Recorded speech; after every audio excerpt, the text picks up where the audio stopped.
ni votre père.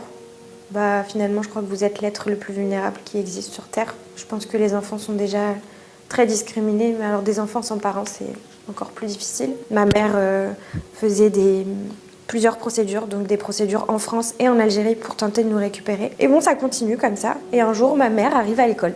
Et finalement, on finira par la voir malgré les droits qu'elle avait, hein, parce qu'elle avait le droit de venir nous voir, elle avait le droit de nous récupérer, elle avait le droit de nous prendre chez elle en Algérie. On la verra une fois par semaine, une après-midi, enfin midi après-midi. Des fois on allait au resto, des fois on allait dans des parcs. Je sais même pas si je lui ai déjà dit, mais à chaque fois qu'elle partait, c'était un déchirement énorme. Parce que je savais que je retournais dans un endroit où elle n'était pas là. Et puis son odeur, elle me manquait, enfin...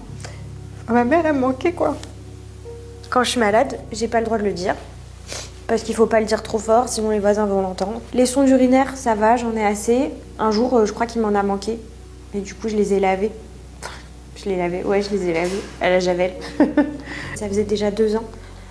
2 ans que on la voyait seulement un jour, voilà. Mais à ce moment-là, elle a plus de sous. Elle a plus de sous parce que les procédures, ça coûte cher. Les avocats, ça coûte cher. Les déplacements, ça coûte cher. Elle fera 13 allers-retours entre l'Algérie et la France pour venir nous voir et continuer ses procédures en France et en Algérie. Et à ce moment-là, elle n'a plus rien. Donc elle nous le dit. Elle nous dit qu'elle nous verra quand même de temps en temps, qu'elle nous achètera des choses qui nous manquent, mais que malheureusement, il n'y a plus d'espoir, quoi. Je suis super mal. Je suis vraiment très mal parce que je me dis que c'est fini, quoi. Mais elle nous dit quand même que sa porte sera toujours ouverte et que si elle n'y arrive pas, on pourra toujours aller la voir. Mais c'est un déchirement à ce moment-là, mais je crois que je le ressens à l'intérieur, mais que je le montre pas. Parce que j'ai peur, en fait. Et elle rentre en France. Elle rentre en France et à ce moment-là, mon père part aussi. Il part en Espagne parce que je commence à plus avoir de sonde. Donc il me dit qu'il va aller m'en chercher.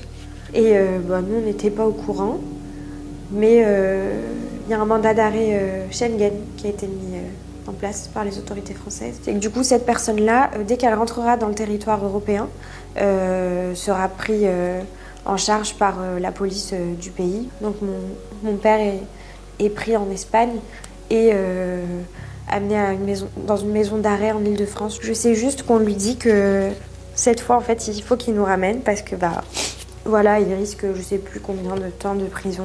Donc je suis née le 6 décembre. Et en fait, le 6 décembre 2008, il nous annonce qu'on va rentrer en France. Et donc, on prépare nos valises.